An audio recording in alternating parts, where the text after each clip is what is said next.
Қайырлы күн достар, менің каналыма қош келдіңіздер. Бүгін сіздерге өте дәмді, үгітілмелі хворостың рецептісімен бөлісетін боламын.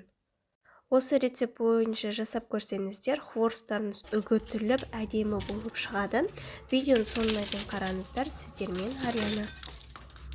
Құрамы өте қарапайым. Бізге керек заттар қант, жұмыртқаның сарысы және де 2 жұмыртқа, керегінше дәміне қарай тұз және де 250 грамм ұн.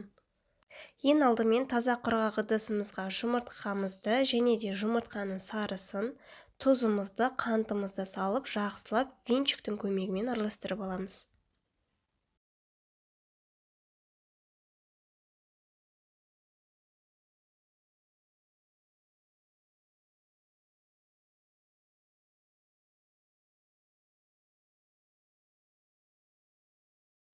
Жақсылап араластырып алғаннан кейін үстіне ұнымызды 3-4 бөлікке бөліп, жақсылап жұмсақ қамыр илейміз.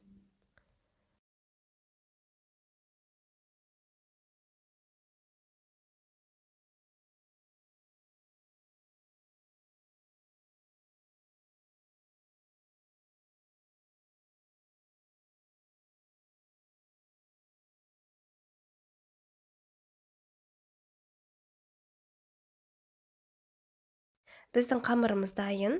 Осындай қолымызға кішкене ғана жабысып тұратындай жұмсақтықта болуы қажет. Енді осыны 30 минутқа салафанымызға салып, демалдыруға қойып қоямыз.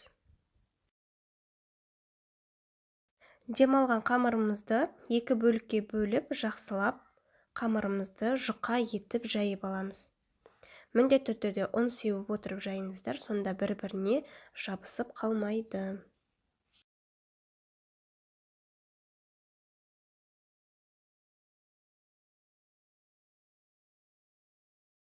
Бұл жерде қамырымызды, яғни жаймамызды өте жұқа етіп жайып аламыз. Міндетті түрде жұқа етіп жайыңыздар, сонда піскен кезде өте хрустящий болып үгітіліп тұрады. Мінекей қалыңдық осында қалыңдықта болуы қажет. Енді осыны бірнеше жолақтарға бөлетін боламыз.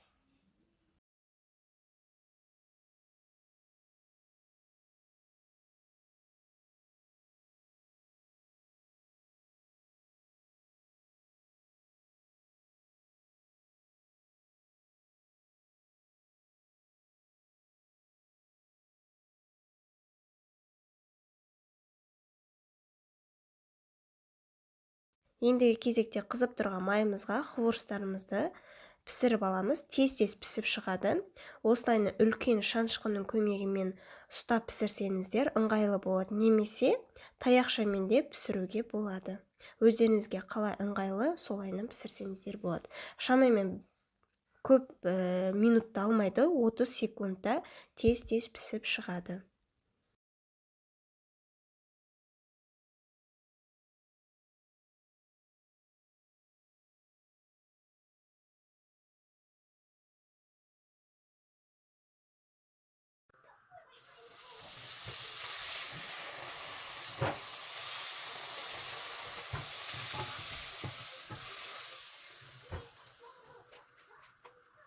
Ал достар, сіздермен жасалған өте дәмді хворостарымыз дайын болды. Міндетті түрде осы рецепт бойынша жасап көріңіздер, еш өкінбейсіздер.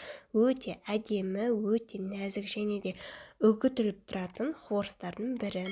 Сіздерге де жасауға кеңес беремін. Сіздермен болған Ариана, және де менің каналыма тіркелуді, лайк басуды, пікір қалдыруды ұмытпаңыздар.